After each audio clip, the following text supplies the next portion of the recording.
of the EU of a €2 million vocational training center.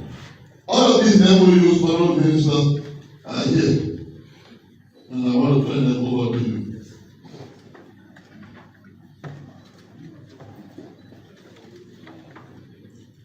Honorable Minister, 1,227 graduates from the typing cycle from the MDTC recently are now out there. 65 TVET trainers were trained abroad under the Youth Rising Project in Ghana, Kenya, South Africa, and Zambia. BDOTC recorded 18 cycle graduation with 118 graduates, 98% female. Currently, there is an installation of 55 modern sewing machines at BDOTC, and we did donate to the office of the program 25 machines to graduates to help them start their lives. Honorable Minister, when we got here, there was a foundation being constructed of a building right out there. We worked with the partners to ensure the completion of that EU-funded hospitality training center is now completed and is fully furnished. There is also the reconstruction of the girls' dormitory at the Youth Agricultural Training Center. It is finished and it can be used to host nearly 200 at-risk youths. We have also turned over our land to the EU for the construction of a new vocational training center in Salikwe. Critically, Honorable Minister, the TVET Commission Act has been passed by both houses of the legislature and now awaits presidential assent, a historic milestone for skill development governance in Nigeria. In sports, we developed a national sports strategy with the help of our consultant to guide long-term sports sector growth. Honorable Minister, will present to you a copy of the sports strategy. For the first time, Liberia national former players in the Liberia Old Timers were included in the national budget with $25,000 each annually, ensuring social protection for our sporting legends who once brought glory to our nation. Our football sector recorded remarkable growth. In 2024, 8 players were transferred via the FIFA Connect, generating $181,000 for Liberian clubs. In 2025, that number increased by 175%, with 22 players transferred, yielding $430,000 for Liberian clubs. The digital floodlights at the SKD Sports Complex were restored after years of darkness, and the complex underwent repainting and installation of modern dugout seats. With government support through duty waivers, the SA is currently constructing mini stadiums across the country. We are leaving the Liberia national team roster with an improved FIFA ranking. Lone Star has qualified directly for the group stages of the competition, no longer preliminary. Our national teams have excelled globally. Our Olympic teams rank among the world's best in athleticism. Chess and Scrabble teams achieve remarkable continental performances. Amputees and deaf national teams perform excellently.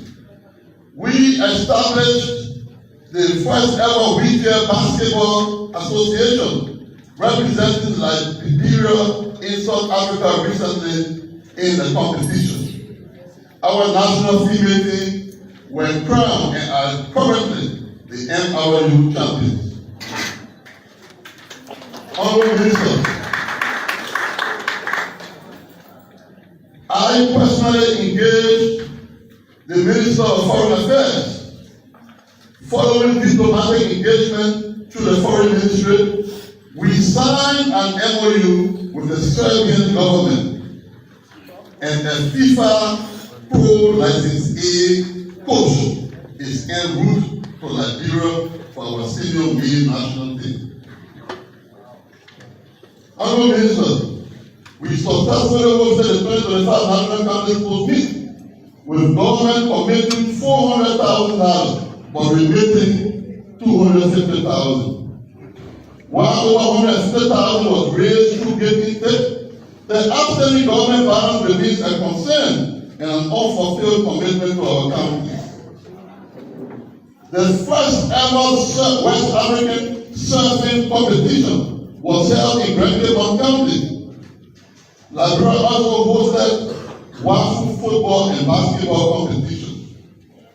We introduced electronic ticketing system to reduce duplication and enhance revenue transparency.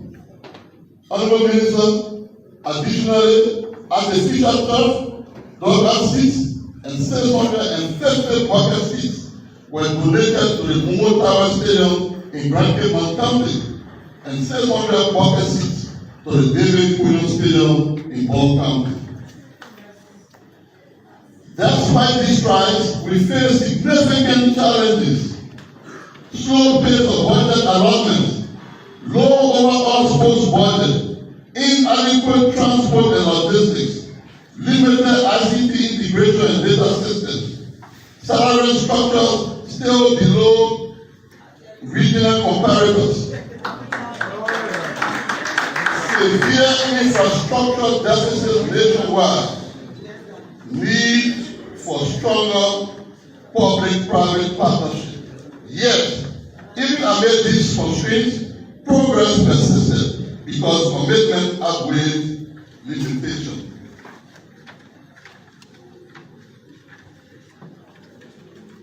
Honorable Minister, distinguished guests, as I hand over leadership to the person in whom I'm well pleased, I respectfully recommend the following priorities. 1. Ensure presidential signing of the TVET Commission Act. Expand digitalization across youth and sports systems. Fast track the enactment of the new Ministry Act repealing PRC Decree 35. Begin construction of the permanent ministry headquarters and relocate from this SKD Sports Complex. Strengthen public-private partnership for sustainable development. Continue capacity building for staff and youth leaders nationwide.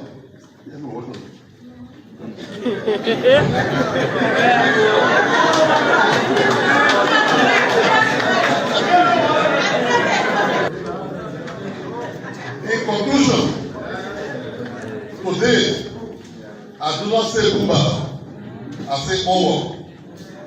The work of youth empowerment and sports development is generational, not personal. Leadership is temporary, but institutions must endure. I leave this office proud of what we achieved together. Policies established, systems strengthened, youth empowered, athletes inspired, and hope rekindled. To those who are sad that I'm leaving, please don't be. I'm leaving you in good hands. I do trust my successor.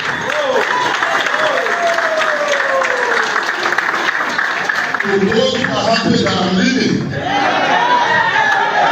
please make maximum and take the maximum advantage of my absence to improve your well-being. To the dedicated staff of the ministry, I thank you for your resilience and professionalism.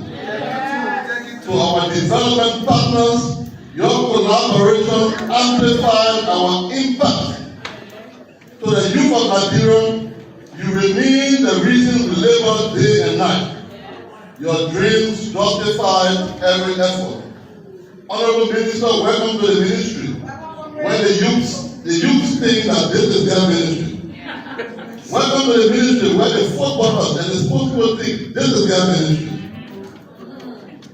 To you, Madam Incoming Minister, I hand over not a perfect ministry, but a stronger, more structured, and more hopeful ministry poised for greater accomplishments. May we never forget, investing in youth is investing in peace. Investing in sports is investing in unity. And investing in this ministry is investing in Liberia's future. To His Excellency the President, I remain, as always, a servant of the Republic. May God bless the Ministry of Youth and Sports, and may God bless the Republic of Nigeria.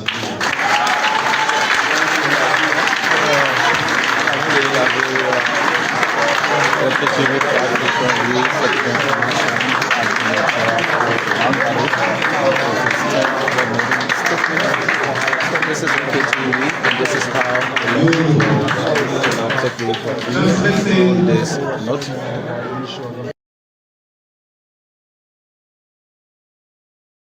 continue to implement.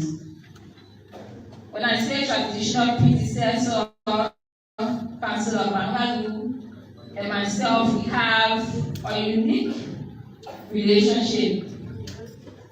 At the level of the Unity Party, prior to my ascendancy as Vice Chair for Inter-Party and NDC Affairs, Councillor Bangalu was Vice Chair for Inter-Party and NDC Affairs. And he campaigned and led the process that made me National Vice Chair for Inter-Party and NDC Affairs Opposition currently. Similarly, today we see that he was the Minister of Youth and Sports, and today he's transitioning me into that role. I jokingly said last week in one group that when he has gone to LGYRC, he has to try and improve the state there, because I don't intend to follow him there. But I'm happy that we are here today. I'm not going to go over what our aspirations for this ministry is. As during my Senate confirmation, I extensively went over those plans and aspirations for this ministry and the young people of Liberia. Everything that we mentioned on our oath at the Senate, we intend to stay true to it and to implement. But we are also aware that that implementation cannot happen if each of you seated in this room who are employees of the Ministry of Youth and Sports do not commit to it. So today's session will be used to admonish all of us to commit to this vision that we have set for the ministry. I'm a fast worker. When you even see me walk, I don't know how to walk slow. Portion is because I'm short. So my leg stays compared to a taller person is shorter. So I normally will walk faster to catch up with people who I believe are ahead of me. And that's the same mentality I have for work. I do not know how to work at a slow pace. And I do not know how to work in spaces that are disorganized. So a lot of that you'll start to see around, and I'm asking for your support and forgiveness as we go through this process. Don't try to be my friend. To the staff, the employees of the Ministry of Youth and Sports, don't try to be my friend. Do your work, and the relationship will be established. In public service, expectations for us are very high. In this sector, where it is believed that about 70% of the population is 35 and below, expectations are very high. For my appointment as the youngest Youth and Sports Minister, expectation is shooting all the way in the sky. So anything and anyone who will stand in the way of us achieving our agenda will have to ask to step aside so that we can progress as a ministry. I am hoping to say that none of us intend to serve as an obstacle to achieving the agenda at the Ministry of Defense Post. Over the last couple of weeks, I think 2 weeks, I've been meeting with the different departments outside of the ministry. The reason I did that was because I wanted to understand the challenges that already exist here and know how to address those challenges. I also used the last 2 weeks to meet with different stakeholders in the sector, youth stakeholders, and subsequently we'll be meeting with sports stakeholders in order to see how we can align each of them with our vision here. We intend to work with all of those stakeholders to ensure that we increase accountability at the ministry, especially for donors and partner support. If people are investing, including the government, into the work that we do here, we should be able to report for it. People should be able to see what we are doing. We've also acknowledged the logistic challenge that we have here. I was meeting with the PR department, and I asked them for some of the challenges. They told me they have a department of about 7 persons, and they have challenge with sitting and challenge with computers. And that cuts across a lot of the different departments.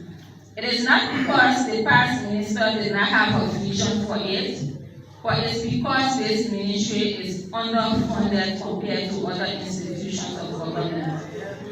For a ministry where we claim that a vast majority of our population of the country, we are in charge of that vast majority, to be scrambling for crumbs after every other government entity has a portion of the budget is very unfortunate. That is something that we're going to champion, and that is something we're going to face head on. If this government and our president has committed multiple times to the development of young people and the agenda that he has built around it, all of the different stakeholders responsible for resource allocation have to commit to the same. And we're going to ensure that that happens. I see a lot of those that we will collaborate with around the room. We see the LTA present, who we hope to work closely with in technology and innovation. We see the CSA present, who we hope to work with to improve the well-being of our employees here. When I talk the payroll, you saw today, and so I'm giving all these different books. That's what we do as lawyers. We either producing policies, or writing papers, or reading papers. So I took the payroll of the Ministry of Youth and Sports. And then on the average, I saw that the salary people make here is $150 on the average. By the time you take taxes on them, maybe it will be around $130. And then I asked myself, knowing the way I like to work, how do I now tell these people to commit to working 9 to 5 p.m.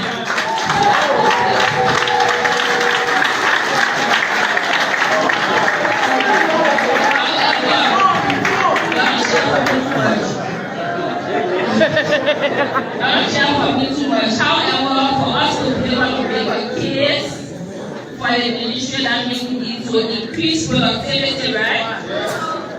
I will not expect that when we meet with donors and they tell us that we've not been able to evaluate our project properly or give them feedback on it.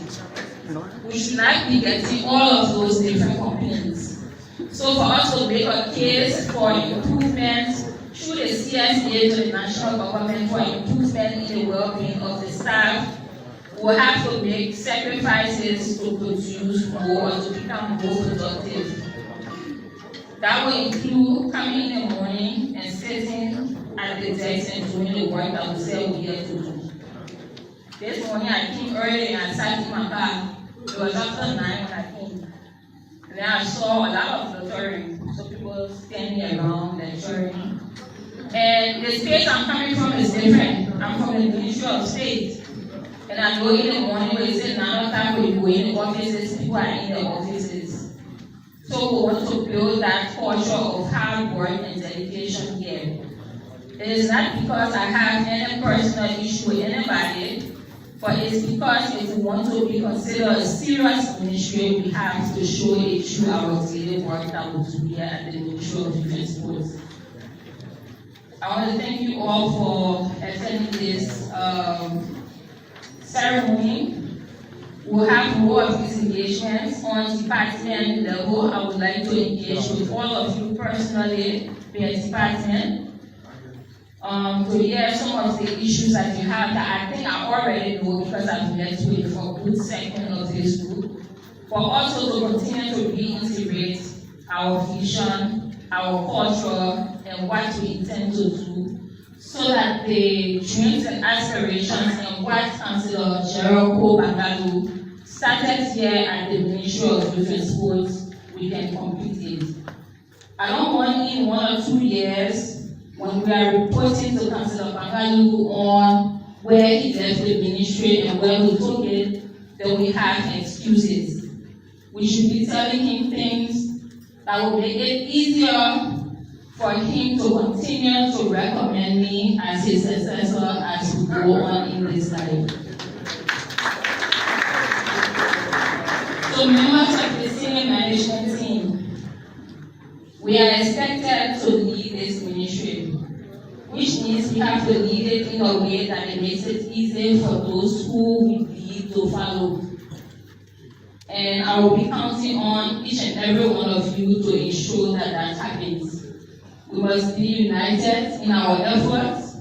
We must ensure that what's happening in TVET, the person in youth development knows what's happening there, the person in sport knows what's happening. What's happening in sport, the person in TVET knows what's happening, administration knows what's happening, because it makes no sense that you have one ministry working individually instead of collectively.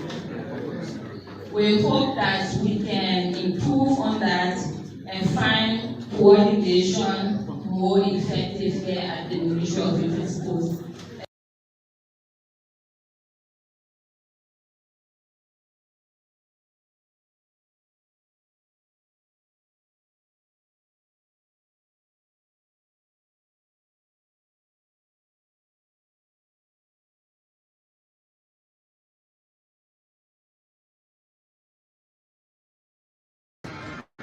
One of the key is something to be looked at.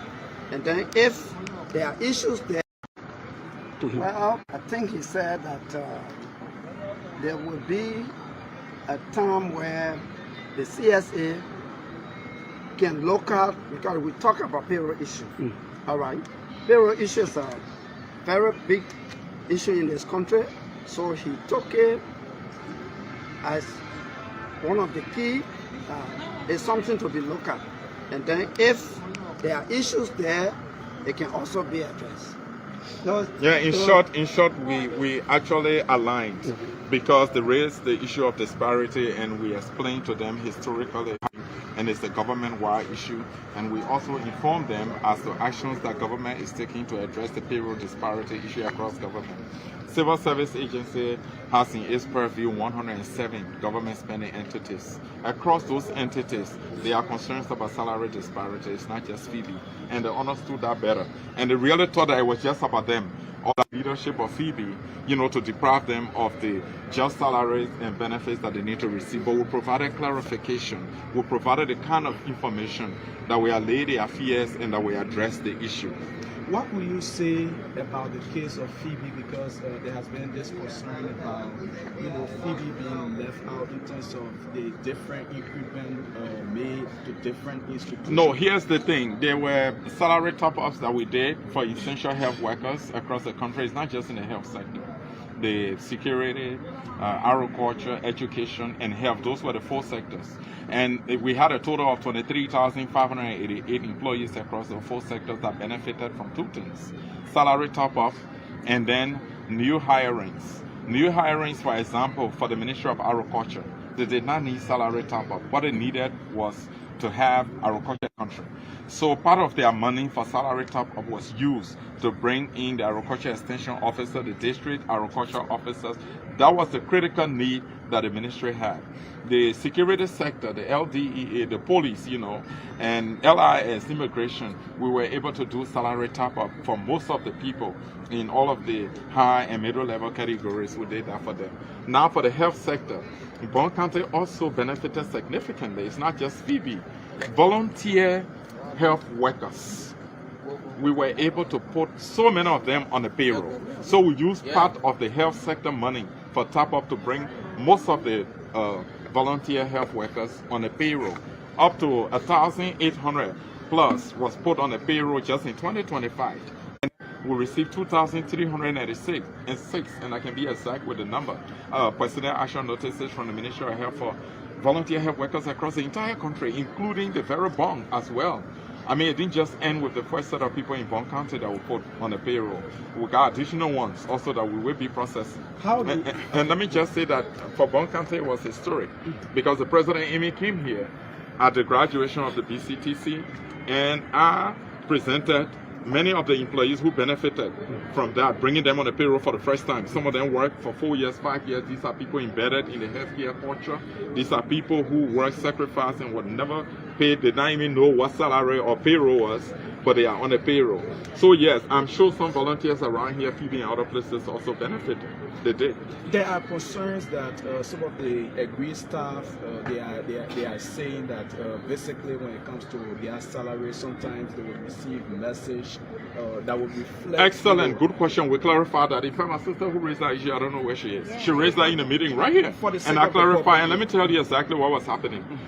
She will receive a message and say that we've credited your account, for example, $500 as your salary for the month of February. Okay? And then at the end, she will say your account, balance is so maybe $550 or $400. And then when she does a transaction at the bank, they will deduct that money and they will say your account balance is $350. So in her mind and in others' mind was that Phoebe was taking some money from there or doing stuff, but it's actually a bank transaction. Phoebe had nothing to do with that. That's a classic example, and I'm glad you raised that issue.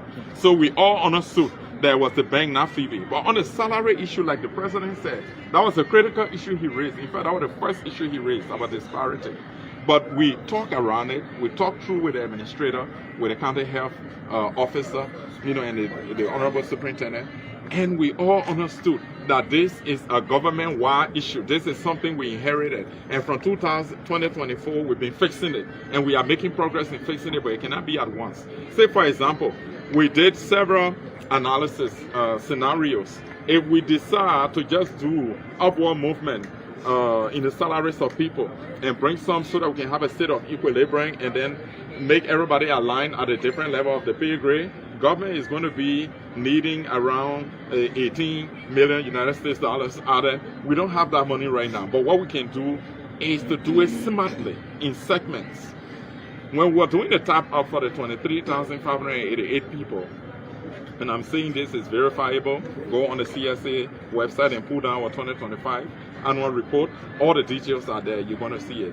When we were doing it, we made sure that we did those increments based on pay grade. We kept people in their pay grade. We didn't just look at the sky and say, oh, the honorable soup, she's the soup, so let's give her this amount. No. It was scientific. Making sure that we start to address the pay grade issue so that salary disparity can go one day. Where is Phoebe in terms of the unfolding circumstances? Because there are concerns that Phoebe is more private than government. How do you? Okay, so you have so many employees that are on government payroll. So those people are under the supervision and the governance of the standing orders. They are civil servants. And that's why we came to engage with them. And they too now understand that they are civil servants. And I showed them the channel. It is your right. Civil servants are not protected than ever before. We should be proud to say that. Since we took over, we have reinstated more than 80 civil servants. Many people who were arbitrarily dismissed, suspended. We have the hearing structure, the redresser in the CSA. You complain to the CSA, we hear the case, and if they are wrong for dismissing you or suspending you, you are reinstated. The CSA requests them to reinstate you. We show them that channel. They are going to be using it. We've also said to them to resolve the issue, they should channel their grievances and their issue to the Civil Service Agency directly, because we are the arbiter. We are the ones who decide that. They are civil servants, and they have understood that. They have agreed to do that going forward. We also advise the president that he is a member of the departmental structure of Phoebe. He is a member. He said in that meeting, he is a member of the board. So we are saying, instead of waiting until the problems accumulate, you know, it's better every time an issue arises, you bring it to that level. That's why he's representing the employees at that level. You bring it at that level, it is resolved, then you won't have tension. You won't have issues. There will be no need for strike actions, no need for shutting down the hospital and preventing people from having access to health care. And I think we have aligned properly. We all agree in there in principle. That's why he told you he's going to communicate what we have agreed to his colleagues. And it is our understanding that nobody is going to disappoint. We all have that understanding among us. The SUP, myself, the Director General of CSA, the President of the Workers Association, the Community Health Officer here, and Dr. Riggs, the administrator. County. The CSO. Oh my God, forgive me. The CSO. I hope I'm not in trouble. The CSO. Do you care to provide clarity on these speculations that the full drivers of this kind of, commotion that is happening on this particular compound? Many believe that then might be dismissed. Nobody will be dismissed. Okay. And let me tell you this, nobody will be dismissed because they have not abandoned their job. The standing orders say abandonment of duty. Okay. And nobody has abandoned their job, and nobody is going to abandon their job. Nobody is going to lock in a gate, nobody is going to close any place. The standing orders also provide that when you abandon your job, the Civil Service Agency takes a decision, and the decision is clearly written in the orders. Actually, suspension or dismissal. But in this case, there's no need for any of those because nobody has violated any of those. Right now, what's happening is conversation taking place. They were aggrieved, and some of them were actually misdirected. They didn't know what to do. They didn't know who to consult. They didn't know who to contact. They were writing resolutions. But now we all understand and know that they are protected by the standing orders, and they channel their grievances appropriately and not to agitate. Do we have done that. Do we now say CAM have been restored in the past? I can say to you that there is no disagreement. I can say that the president gave us his word. The CHO, who in charge of health in the county, Dr. Riggs, also gave us her word of re-engaging.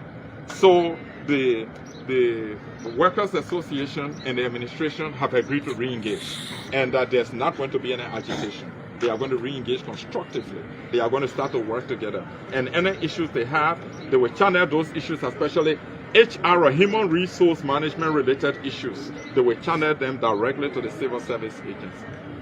Finally, from my end, my question is directly to the superintendent Yes. of the administrator of the county.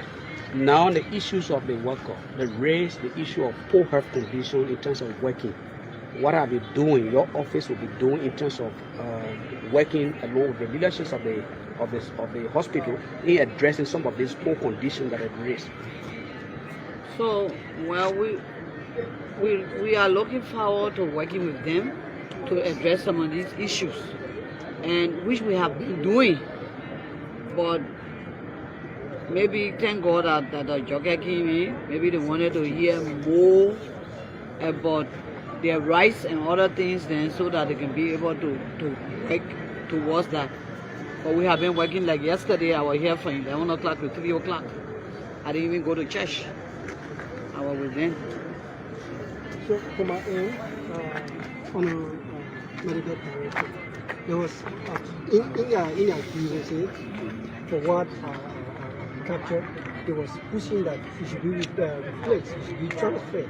So, sitting with the president and having a dialogue with him, how do you feel, and what specific message do you have for the grieved workers? So thank you for that question. First and foremost, since my ascendancy to the position as medical director and CEO, I've always engaged the employees. I've always been part of general staff meetings. I've always been part of departmental meetings.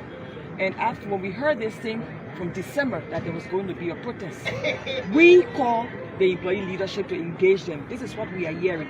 Is it true? Okay? People gave reasons and other stuff, and we even told them, go back to the employees and let them write out their grievances so we can look at the grievances and see how we can iron things out. So from my end, I've been engaging the employee leadership, and I will always engage the employee leadership for the betterment of this institution. Madam MD, the aggrieved employees are calling for you along with the HRO and that of the administrator. Are you willing to leave the post? If I'm ready to leave the post? Yes. First and foremost, there were criteria set for me to be hired, and I have to violate such criteria before I can be dismissed. And if I want to leave, it should be a personal thing, all right? Except that perhaps life is dynamic, you have to move on, right? If I think that it's time for me to move on, it's with me to resign, and it has to be in consultation with the board. This is an institution, all right? It requires a lot of funding to hire a medical director and administrator, sorry. So I can just walk out of this place and leave this institution as a medical doctor. I think it's a disservice to my oath, okay? And I must apologize to the patients in this hospital and their relatives for what took place here today. I was not able to protect them. I must apologize publicly to the patients and their relatives because they are mine. I am responsible for their rights, their privacy and their protection. What was it that happened? Okay, so I was in my office when one of the staff took journalists. They are all here. They were the ones, okay? And they marched into the hospital. And that was something I kind of like frowned on it. I was like, are the journalists not respecting patient confidentiality and privacy? And it was so disheartening that there were patients that were uncovered. And you people videotaped those patients. That should not happen.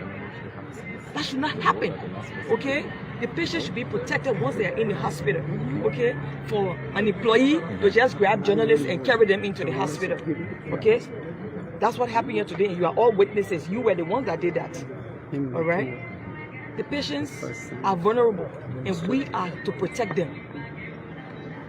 Moving forward as administrator, what does the public expect of you in terms of leadership? Moving forward, Phoebe is the largest hospital in Bond County. It's a referral hospital. Her doors are open to receive any patient and every patient, regardless of your nationality, your religious background. Employees should come to work and they should do their due diligence towards the patient. So this hospital is going to continue her services for which that she was established for. She's going to continue her services to the people of Bond County and Liberia, because Phoebe does not only receive patients from Bond County, all over Liberia, Montserrat, Magibi, Guinea, Ivory Coast, okay? But those are always open, and we are going to ensure that patient dignity are respected, and we are going to continue to improve the quality of care in this hospital for a good outcome. Thank you. Let's also talk to the county health team head. Dr. Zogbe would like to say welcome. Yesterday you were part of the process, having a meeting with the aggrieved party, and it has extended up to today. You're listening to the outcome of today's engagement. Let's listen to your thoughts. Okay, I think there was a question asked by one of the journalists about that the superintendent answer. I'll just touch here a bit because the issue presented here is not all about HR and CSA. We should also know that many of what were presented by them is also administrative. That's why the board went to work and also got a new administrator. So with the presence of the new administrator, we also believe that many of those things presented by the staff, like the bathroom that was shown to the public, the painting, the environment that everyone saw on the Facebook yesterday, we can say that the new administrator will bring changes to those things we saw yesterday. If you are aware also that Phoebe budget for 2026 will also increase from what it was in 2025 to what we see for 2026. The increasement was not done because of, let's say, fund, because Phoebe also needs this money to carry out some development and renovation. So we can tell you that some of the things presented in that complaint about the administration is not entirely all their fault, but there is no funding. But for 2027, we see the increment, and we believe that there will be renovation going on. We will see a new Phoebe from the standpoint of the people we want to see. What do you make of the presence of the Civil Service Agency here today? Also, the Ministry of Health representative resolving this matter along with the local authority? I think the presence of the DG here today have helped us a lot to solve the issues. I was joking him earlier when he came that I came they kind of agree here, now agree here, because the tension lately been serious on us on ground. So with the DG presence today, I think, and also you saw when we came out, we were all smiling and taking photos. That from the discussion we had in there, he actually gave a lot of education in there that I think the president, like he said, he learned a lot. So moving forward, they know the right, they know what to do when such a thing happens next time, because no matter what they presented, they are right. But the channel they are using is not the right channel. So we say moving forward, the leadership and even us at the county level can assure the public that what happened in here yesterday and what we saw the past week won't be repeated. So let's talk to, the arrowhead of the aggrieved, parties. I think you've been following the process today. You have had, an engagement with the Requisite Authority to resolve this matter. You presented a 14-count resolution calling for intervention into this matter. Today you see the presence of the CSA boss here, and you also go into meeting with the local authority and the rest of the people. Talk to us about the resolution after the entire process. Thank you once more again. I'm Moses D.N. David, president of the Phoebe Worker Union, Phoebe Worker Association. Today it was educative, but actually because we got 14 counts, and he being a director general, so all on HR activities is what we deal with.